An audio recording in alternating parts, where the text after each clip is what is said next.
একটা খুব কমন প্রশ্ন হলো what should be the ideal budget for a campaign. একটা ক্যাম্পেইন যখন আমি প্ল্যান করব তখন আমার বাজেট কীরকম হওয়া উচিত। এই জিনিসটাকে আপনি দুইভাবে অ্যাপ্রোচ করতে পারেন।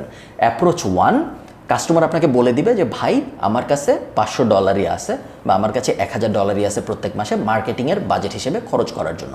বেশিরভাগ কাস্টমার এটা বলে দেওয়ার কারণ হলো কাস্টমাররা তাদের সেলস যেটা হয় সেই সেলসের একটা নির্দিষ্ট অংশই কিন্তু মার্কেটিং হিসেবে খরচ করতে পারে, সব কিছু খরচ করতে পারে না। সো আপনার যদি সেলই হয় $1,00,000 আর আপনি চাইলেও 20,000 টাকার বেশি মার্কেটিংয়ে খরচ করতে পারবেন না। কাস্টমার আপনাকে অনেক ক্ষেত্রে বলে দিবে যে ভাই আমার বাজেটই এটা মার্কেটিংয়ের, তখন আপনি এর থেকে বেশি চাইলেও খরচ করতে পারবেন না। সিম্পল।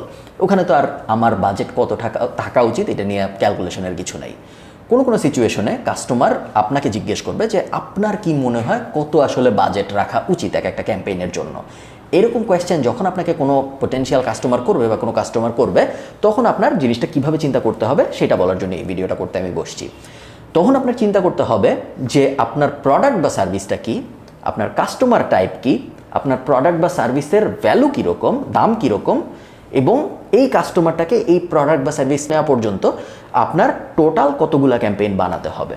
আমি আরেকটু এক্সাম্পল দিয়ে বোঝাই, তাহলে আপনার বুঝতে সুবিধা হবে। মনে করেন আমি একটা গাড়ি বেচতেছি, এখন আমার গাড়ির ভ্যালু কত? আমার গাড়ির ভ্যালু আমি ধরে নিচ্ছি $50,00,000। সো এটা একটা হাই টিকেট আইটেম, আমরা জানি অলরেডি হাই টিকেট আইটেম কী জিনিস, লো টিকেট আইটেম কী জিনিস। সো $50,00,000 গাড়ি যখন আমি বেচবো, তখন আমার কাস্টমারকে শুরু করাইতে হবে অ্যাওয়ারনেস থেকে, তারপরে আমরা ফ্যামিলিয়ারিটির দিকে যাবো। আপনারা অলরেডি জানেন সিস্টেমটা কি। সো মিনিমাম 20টা ক্যাম্পেইন লাগবে আমার, বা 15টা ক্যাম্পেইন লাগবে, যাতে করে আমি এই কাস্টমারটাকে আমার গাড়ির ব্যাপারে ইভেন রিমোটলি কনসিডার করাইতে পারি, এবং লাস্ট স্টেজে যে আমি লিড অ্যাড বসাবো, তাই না? যেহেতু এটা একটা গাড়ির ক্যাম্পেইন, সো লাস্ট স্টেজে যে আমি লিড অ্যাড বসাবো এবং কাস্টমাররা আমাকে লিড দিবে, তারপর আমার সেলসম্যান কাস্টমারদের ফোন দিবে।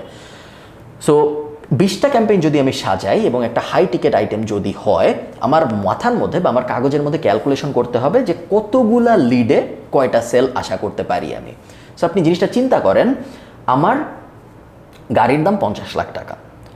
আমি কাস্টমারকে জিজ্ঞেস করবো ভাই এখন অ্যাভারেজে কতগুলা কাস্টমার আপনার কাছে আসলে আপনি একটা গাড়ি বেচেন? উনি বলবেন যে প্রত্যেক 100 জনের মধ্যে একজন গাড়ি কিনে। কথার কথা, প্রত্যেক 100 জন যদি আমার সাথে যোগাযোগ করে একজন গাড়ি কিনে।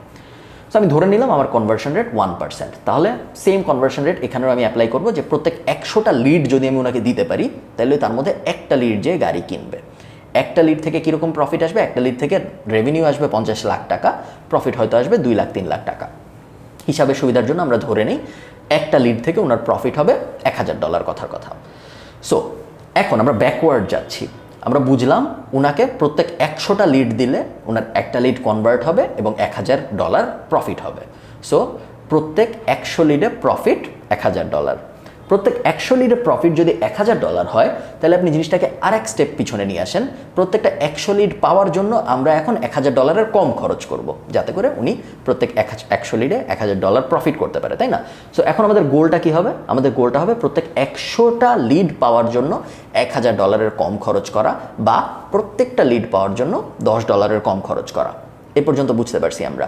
সো প্রত্যেকটা লিড পাওয়ার জন্য যদি আমরা $10 কম খরচ করতে চাই, তাহলে উপরের দিকে যখন আমরা উঠবো ক্যাম্পেইনের উপরের দিকে আমাদের অ্যাওয়ারনেসগুলো এমন লেভেলের থাকতে হবে যাতে করে যখন আমি লিড অ্যাড বসাবো বা লিড অ্যাড যখন আমার ক্যাম্পেইন শুরু হবে, তখন জানি আমার খুব বেশি কনভিন্স করা না লাগে, খুব বেশি মানুষকে অ্যাড দেখানো না লাগে তাকে লিডে কনভার্ট করার আগে। সো আমি একটা লিডের জন্য $10 বেশি খরচ করতে পারবো না।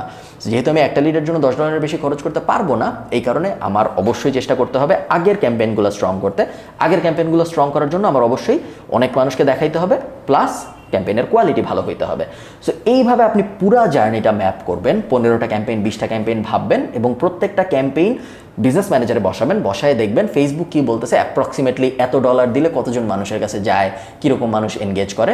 ওই পুরা ক্যালকুলেশনটা করার পরেই শুধুমাত্র আপনি অ্যান্সার দিতে পারবেন যে ভাই আপনার প্রত্যেক মাসে $500 বা আপনার প্রত্যেক মাসে $5,000 মার্কেটিং স্পেন্ড হিসেবে খরচ করা উচিত।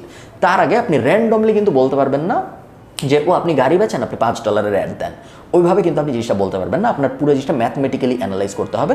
যদি তা না করেন তাহলে কখনোই ব্যাটে বলে মিলবে না এবং রেজাল্ট সবসময় খারাপ আসবে।